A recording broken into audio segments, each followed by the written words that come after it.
The truth about some actions carried out in support of the prison revolts. For the first time in this rotten country, a movement of concrete solidarity with prisoners in revolt has appeared on the outside. There is a twist of fate that neither the reformers nor the complainers, those who believe that they can shamelessly make use of the suffering of prisoners to justify their cowardice and their interest in maintaining the status quo, ever expected. Above all, it was a cruel trick against the state.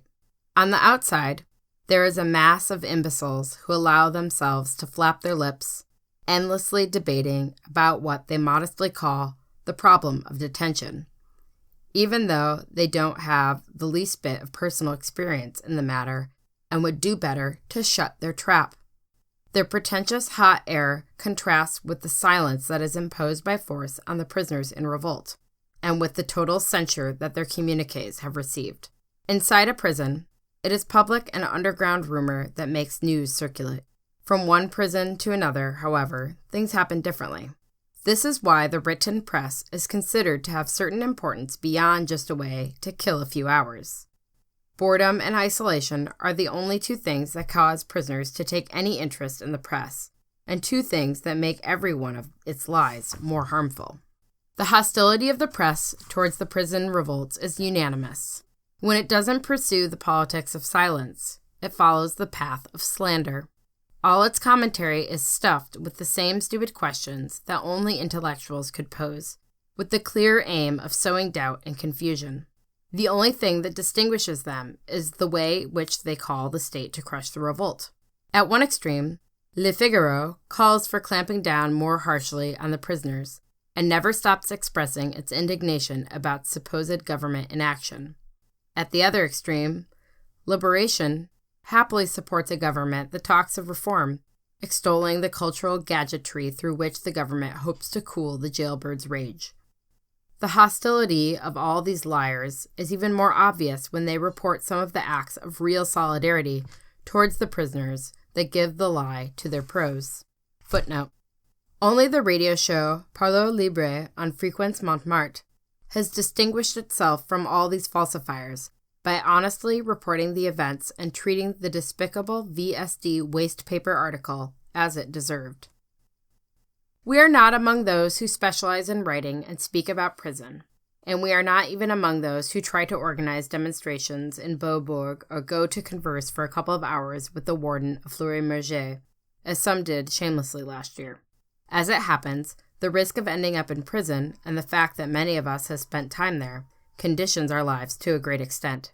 Let us be clear that when any of us have been condemned and imprisoned, it has been for common crimes. We have no affinity whatsoever with, quote, political prisoners. Footnote. Of course, we are not talking here about workers who the state sends to prison in order to break a strike, like the miners in Britain. In France, it never occurs to proletarians to call themselves political prisoners. Only members of political sects and other militants who are shameless enough to define themselves in this way. Prisoners' struggles thus are utterly important to us. At the beginning of June, we distributed a foldout that gave voice to the demands of the rebels, amplifying them in the spirit of the rebellion itself. As far as we know, this is the only document created on the outside that has clearly sided with the revolt without making any concessions to the embarrassed excuses of militants of every stripe. Footnote. We have since learned of a flyer that also clearly favors the revolt, made by Prisoners of Democracy, and reproduced in the 3rd issue of their publication. Returning to the text.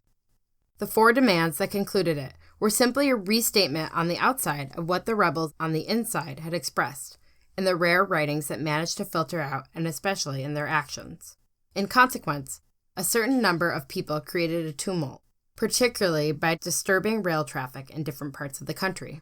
These actions gave the demands the notoriety that up to then had been denied. Thus, they have given the reality of the revolts what is due to it. The hostility of the media was immediately systematic. At a minimum, they have all spoken of these actions as attacks from the start. Defining a blockade of a railroad track or the breaking of a signal light as an attack is not only incredible nonsense, but is also a way of invoking repression by intentionally confusing every act of concrete solidarity with the rebels with terrorism. With greater reason, speaking of railroad terrorists, as some newspapers have done, is decidedly despicable. One paper went so far as to talk of kidnapped travelers following an action against the Trans-Europe Express. Speaking of hostages, what about the 25,000 prisoners awaiting trial? Things were reported in their correct dimensions. One would talk at most of organized vandalism. Our tools for actions are the same ones that every proletarian uses: sabotage and vandalism. We don't carry out symbolic actions.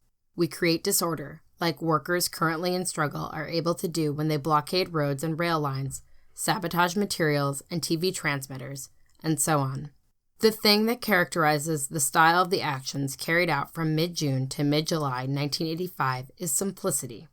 The Paris-Brussels TEE was stopped thanks to a simple pair of pliers that, by connecting two tracks, allowed the simulation of the passing of a train, automatically making the signal turn red. A group of 15 people was all it took to block this important train, spray paint it with the demands of the May rebels, and break its windows in order to throw some flyers inside, while the customs officials and plainclothes cops, always present in the first car of this train, didn't move a finger. The signal post of the high-speed TGV was sabotaged with a simple hammer. On various lines, electrical boxes were burned with a little gasoline. Straw burns well in the summer, as a Toulouse chair manufacturer who had profited off the sweat of prisoners discovered.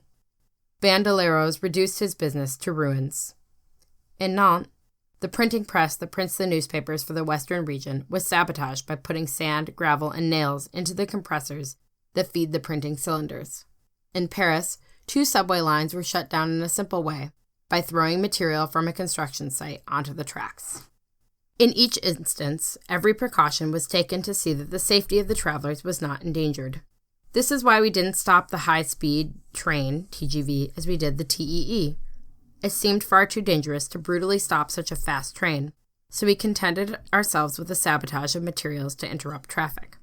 At the beginning of July, the specialists in lying, emboldened by the arrests of 4 people in Rouen, outdid themselves in vileness, insinuating that the 4 might have been responsible for the derailment that took place 3 days after the action of the hobos of the Val de Seine on the Paris-Le Havre line. The press announced that the 4 had burned some electric signal boxes, which would have caused the irregular functioning of the apparatus. But as the SNCF, the French National Railway Company, stated repeatedly, this action could not have consequences for the safety of the passengers, because such damage to railroad signals automatically activates the red signal so that all trains coming into the sector stop, and then resume travel at a reduced speed, about 20 miles per hour, that allows the engineers to operate by vision alone. There is no way that the hobos of Val de Seine could have been responsible for this accident. Nonetheless, they have been accused of the destruction of material with possible endangerment of persons, which puts them at risk of a criminal charge in the jurisdiction of the Court of Assize. Antenne 2, François, and Paris Normandie have pushed these slanders to the limit, all with the aim of horrifying and intimidating possible admirers of this sort of action. In Paris, on Friday morning, July 12th, the subway was interrupted in 2 places at the same time. That evening, Le Monde and François announced in their news reports that the saboteurs left flyers signed Black Order. This is a falsehood. It is obviously a provocation by the cops who, as the first on the scene, then presented things in their own way. Quote-unquote Black Order is known to be a name used by the Italian secret services that several years ago set off a murderous bomb in the Bologna train station. The comparison that the cops are trying to suggest is thus pretty obvious. Despite a denial that occurred that evening, François still repeated this bizarre fabrication in its edition of the following day. After having asked at first whether we were terrorists or practical jokers, the specialists in lies went from insinuation to snitching. This is no surprise in a social system that maintains itself with the police and deception. Thus, they have evoked a mysterious group that is supposed to have orchestrated all this. A pretentious ignoramus stated in François that these groups come from the left anarchism, on the border between criminality and terrorism. Let us point out immediately, once and for all, that we Cangaceiros do not come out of the left, anarchist or otherwise. There isn't a single ex-militant among us. And none of us has ever had anything to do with any political racket whatsoever. We have only one form of relationship with political groups and organizations: war. They are all our enemies. There is no exception. We aren't on the border of delinquency. We are delinquents. And this doesn't mean that we have made our condition as delinquents a profession, as a well-known Marseillais police chief would say. We have nothing to do on any level with terrorism. The poor devils that let themselves get regimented into that are nothing but robots acting out a stinking ideology in the service of an apparatus with a cop mentality and hierarchical structures. As we said before, we despise militants. Other liars insinuate that we have great financial resources on hand, presuming that all this would be supported by more important organizations. Which ones, pray tell? The Mafia, the KGB, the Red Brigades, or the Opus Dei? Finally, in order to explain the fact that we are well organized, they state that we are strongly structured. The horror! They find our text too well printed. Anyone knows you don't need to be covered in gold to get a few thousand magazines printed properly. Yet, they insinuate, they slander and mix things up, hoping that something might end up on a judge's desk. In one of the most ridiculous of these slanders, the press and TV have said that one of the 4 people arrested in Rouen is a professor of philosophy. The Ministry of Public Education had to correct this a few days later. The insulted person had actually only been a tutor in a school 10 years earlier. This is that same old police reflex. A thinking head is pointed out, and to these cretins it has to be a university degree. They certainly are degreed cretins.